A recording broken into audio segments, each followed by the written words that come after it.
Hello, this is Ryan with Bolster here. In this short video, I'll be reviewing presentation settings and the preview tab. First, we want to go from our estimate to the preview icon. By changing the preview and presentation settings, this can really alter your quote and change what kind of information you want to showcase to your clients on your quotes.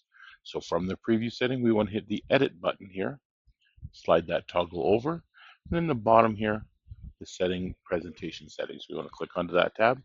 And in here are a plethora of toggles we can turn on and off. Some we recommend to stay on, some we recommend to stay off. But again, it's up to your choice what kind of information you want to toggle on or off to your clients on their quotes.